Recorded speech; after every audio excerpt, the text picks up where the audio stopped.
शुक्रिया जनाब चेयरमैन कि आपने मुझे सप्लीमेंट्री फाइनेंस बिल पर बात करने का बहुत सारा इंतजार करने के बाद मौका दिया।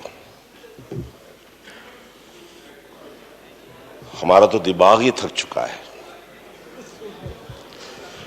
और दिमाग थकने की वजह से जिस्म भी अब बोझल होने लगा है। जनाब चेयरमैन,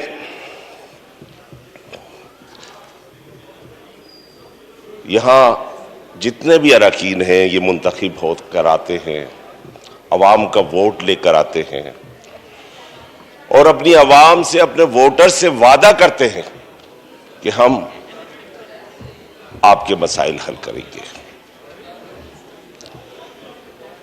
हम भी मुंतखब होकर आए और उसके बाद 2018 में बनने वाली हुकूमत का हिस्सा भी बने, इत्तेहादी भी बने और 3.5 साल के दौरान हमने इस ऐवान में साबित किया कि हम हुकूमत के न सिर्फ बड़े इत्तेहादी हैं बल्कि मजबूत इत्तेहादी हैं। जब जब हुकूमत किसी मुश्किल में आई हम अपनी जगह पे खड़े रहे और जब जब वोट की जरूरत पड़ी वोट भी दिया। बजट के लिए वोट हो, इससे पहले जो फाइनेंस बिल आया था उसके लिए वोट हो, सेनेट का इलेक्शन हो या और कोई मौका हो, हर मर्तबा हमने वोट दिया, अपना हाथ उठाते रहे और अब ऐसा महसूस होने लगा है कि सिर्फ अब इस ऐवान में हाथ उठाने के लिए रह गए हैं। बड़े अफसोस के साथ कहना पड़ रहा है हम हुकूमत के इत्तेहादी हैं, हम हुकूमत के इत्तेहादी हैं और हमें नहीं पता कि हुकूमत क्या करने जा रही है।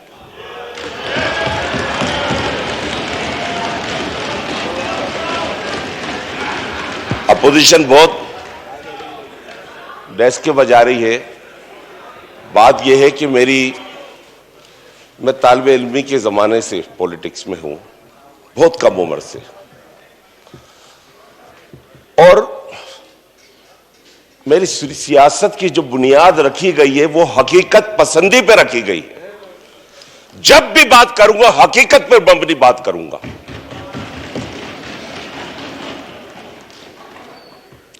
जनाब चेयरमैन, ये हकीकत है कि पाकिस्तान आज मुश्किल हालात से गुजर रहा है और इन मुश्किल हालात की जिम्मेदारी मैं सिर्फ मौजूदा हुकूमत को नहीं दूंगा कि वो इसका सिर्फ वो जिम्मेदार है। पिछली कई हुकूमतें आज के हालात की जिम्मेदार हैं।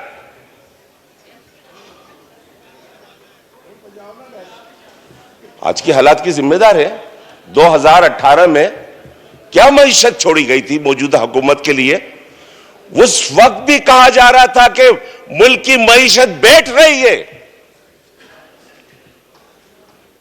और मौजूदा हुकूमत उस बैठती हुई मईशत को बचाने की अब 3.5 साल तक अपनी तगोदो करती रही है। हमें अंदाजा है इस बात का कि अब हमारा शिकवा अपनी जगह, मैंने शिकवा किया, अपनी गुफ्तगू के आगाज में शिकवा कर दिया कि कम से कम हमसे पूछ तो लेते, अच्छा ही मशवरा देते, मुल्क और कौम की बेहतरी के लिए मशवरा देते, अपने लिए कुछ नहीं मांगते कभी भी। उस वक्त भी मईशत बैठ रही थी, आज भी मईशत मुश्किल से 2-4 है। मैंने कई यहां तकरीर सुनी, अपोजिशन लीडर की भी तकरीर सुनी, दीगर मुकर्रिरीन की भी तकरीर सुनी।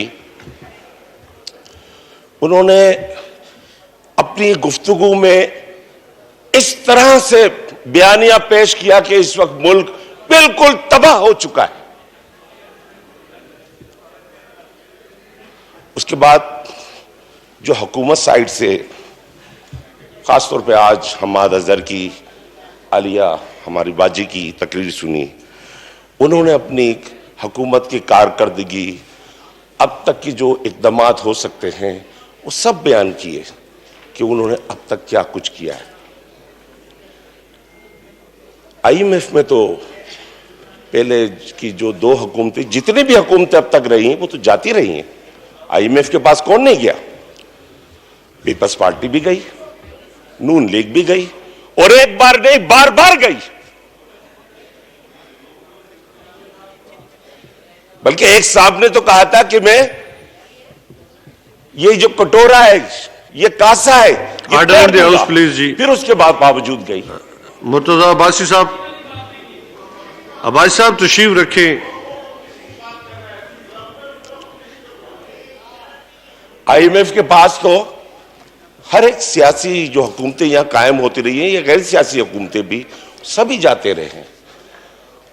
और बदकिस्मती से हमारा मुल्क की जो मईशत है उसका इन्हिसार टोटली कर्जों पे चला गया, जो एक हमारी बदकिस्मती थी। आज भी उसका इन्हिसार मईशत का इन्हिसार जो है कर्जों पर होके रह गया है। यह हमारी बदकिस्मती है।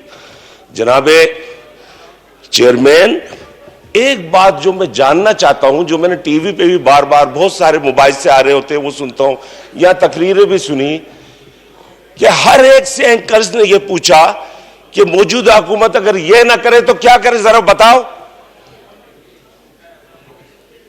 कोई इसका मुतबादिल पेश करो।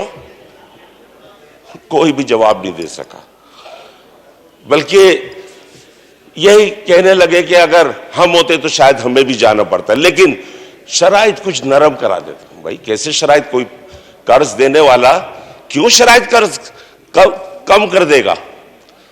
आपके ऊपर तो कर्ज का इतना बोझ है, इतना बोझ है कि आज मुल्क का बच्चा बच्चा उस कर्ज में जकड़ा हुआ है। आपकी मईशत इतनी कमजोर हो चुकी है, इतनी निढाल हो चुकी है कि उसके बारे में आज कोई यकीन से कुछ नहीं कह सकता। जनाब स्पीकर, यहां जो सप्लीमेंट्री बिल पेश किया गया है उसके बारे में एक छोटी सी मीटिंग हुई थी, हमें बताया गया, और आज भी हम्माद अजहर ने यकीन दहानी कराई कि जो टैक्स एग्जेम्पशन खत्म की जा रही है कुछ आइटम के ऊपर, तकरीबन 300 अरब के करीब बता रहे हैं, उसमें से 270 अरब रुपया वो वापस हो जाएगा, एडजस्टेबल होगा। लेकिन मौजूदा हालात में यकीन नहीं आ रहा, दिल मुतमईन नहीं हो रहा कि ऐसा हो भी सकेगा कि नहीं। खासतौर पे मैं परेशान हूं, वो लग्जरी आइटम की वजह से बिल्कुल परेशान नहीं हूं।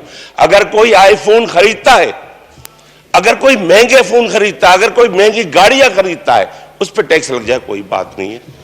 लेकिन ऐसे आइटम, चेयरमैन, मैं बात कर रहा था कि बहुत से ऐसे आइटम है जो लग्जरी आइटम तस्वुर किए जाते हैं, और अगर उस पर टैक्स लग भी जाए कई गुना ज्यादा, मैं सिगरेट पीता हूं, मैं कहता हूं इसके ऊपर कई गुना टैक्स लगा दो, आम आदमी की जरूरत नहीं है ये। लेकिन कुछ आइटम ऐसे हैं जो इंसानी जिंदगी के लिए जरूरी है, या हमारी तरक्की के लिए, मुल्क की तरक्की के लिए जरूरी है। वो आईटी के आइटम है, जिस पर से अगर टैक्स खत्म करेंगे, मुल्क जिस तेजी के साथ इंफॉर्मेशन टेक्नोलॉजी की तरफ जा रहा है, शायद उस तेजी में कुछ कमी आ जाए। इसी तरह से जो रॉ मटेरियल होता है मेडिसिन के लिए, उसकी इंपोर्ट के ऊपर, अस्पतालों के हालात, दवाओं का सामान, solar, formula milk, bakery item, इस तरह की चीजों पे अगर ऐसा ना करें तो मेरी वजीर खजाना से ये दरखास्त होगी कि वो कम से कम इस पर से टैक्स एग्जाम ना करें, इन चीजों से, इस तरह के आइटम पे से ना करें। इस दरखास्त के साथ मैं एक और बात कहूंगा कि मुझे बड़ी सुबह से, मैं यहां सुबह से एक अजीब किस्म का ड्रामा देख रहा था। इस असेंबली के फ्लोर के ऊपर खड़ा होकर एक ऐसा शख्स मुल्क के अंदर महंगाई के खिलाफ बात कर रहा था, मौजूदा हुकूमत की कारकर्दगी, उसकी गुड या बैड गवर्नेंस के ऊपर बात कर रहा था, जिसके अपने सूबे में अपनी हुकूमत कायम है और उस हुकूमत का हाल यह है कि लोगों को पीने का पानी साफ नहीं मिलता है। भाई, मैं शहरों की बात नहीं कर रहा सिर्फ, मैं कराची की बात नहीं कर रहा सिर्फ, मैं हैदराबाद की बात नहीं कर रहा, फिर पूरे सिंध की बात कर रहा हूं। पूरे सिंध की आवाम आज गंदा पानी पीने पर सलाउद्दीन साहब, आप चेयर की तरफ, हाँ, सभी इस तरह से बात करते हो। मैंने आप इधर एड्रेस चलो मैं करें आपसे जी। बात करता हूं, आपसे बात कर लेता हूं, आपसे मुखातिब हो जाता हूं। पूरे जी। सिंध की आवाम पीने का गंदा पानी पीने पर मजबूर है। ये हुकूमत कि जिसने मेरे बच्चों से तालीम का हक छीन लिया, ये हुकूमत सिंध की कि जिसने मेरे बच्चों से रोजगार का हक छीन लिया, ये हुकूमत जिसने सिंध की तरक्कियात को रोक दिया, डेवलपमेंट छीन दी। आज उसका लीडर खड़ो के यहां पर गुड गवर्नेंस की बात करते हैं। जनाब चेयरमैन, आपको हैरत अंगेज बात बताऊं, पाकिस्तान में 3 tiers गवर्नमेंट का सिस्टम कायम है। फेडरल गवर्नमेंट, प्रोविंशियल गवर्नमेंट और लोकल गवर्नमेंट।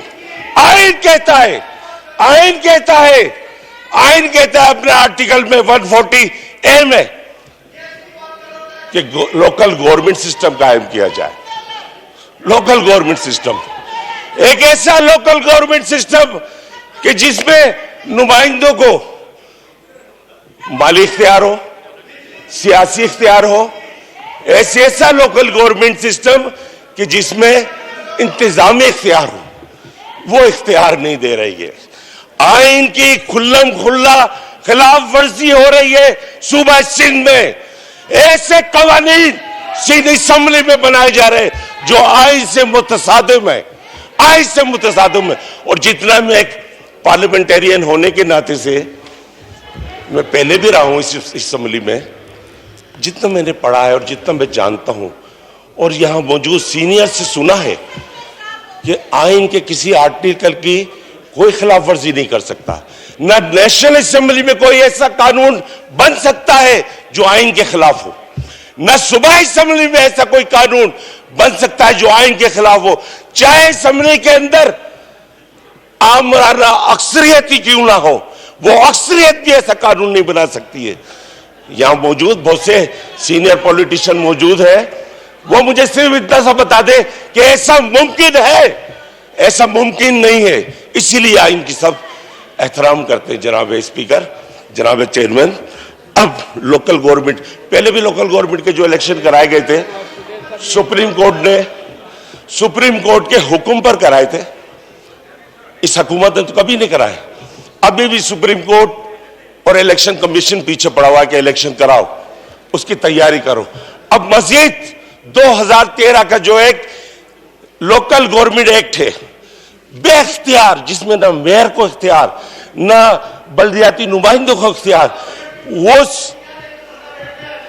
भाई मेरी बात सुनो, इस मुल्क की तबाही के जिम्मेदार आप जैसे लोग हैं जो ऐसे हुक्मरानों की हथेली लगाते हैं, सलाउद्दीन साहब, आप चेयर को एड्रेस करें, जो कैंसल करते हैं, जो अरे वो सीधे ना आज पाकिस्तान मईशत के इस बहरान में क्यों, वहां तो गंदुम की चोरी होती है, अरबों रुपए की गंदुम चूहे, सलाउद्दीन साहब वाइंड अप प्लीज जी। अरबों रुपए की गंदुम चूहे खा जाते हैं, वाइंड अप प्लीज। अरबों रुपए की गंदुम चूहे खा जाते हैं। जिस सूबे में अस्पतालों का हाल ये हो कि वहां दवा नहीं मिलती हो, जी सलाउद्दीन साहब वाइंड अप प्लीज। जिस सूबे में स्कूलों का हाल ये हो कि वहां पढ़ाने कोई नहीं जाता हो, वो गोश्त स्कूल बन चुके हो, उस सूबे का क्या हाल बयान करूं मैं? ये तो शोर मचाएंगे।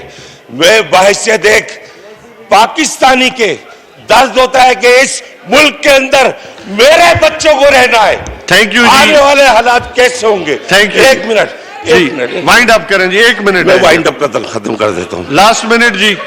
जनाबे चेयरमैन, मेरी आपसे दरखास्त है, आगा साहब बैठे, तशरीफ रखिए। मेरी आपसे दरखास्त है कि एनआईसीबीडी के लोग एम्प्लॉय हड़ताल पे ये सारे मुल्क के सलाउद्दीन मसाइल साहब, हैं। last minute देखिए, है, please wind up. जनाब चेयरमैन, मैं जो समझता हूं वो ये समझता हूं, जो पिछले 30-40 साल में जो कुछ होता रहा है, करप्शन, खूब करप्शन, गरीब गरीब से गरीब तर, अमीर अमीर से अमीर तर, और मिडिल क्लास सफेद पोश खत्म होकर रह गया है। अरे भाई, इसका जवाब कौन देगा? इमरान खान से हमें एक शिकवा है कि वो एहतिसाब का नाम तो लेकर चले, लेकिन अभी तक लोगों की जेबों से वो लूटा हुआ माल नहीं निकाल सके। वो निकालना जरूरी है, तभी पाकिस्तान आगे बढ़ सकेगा। Thank you ji, thank you ji. जनाब मोहतरम अब्दुल कादिर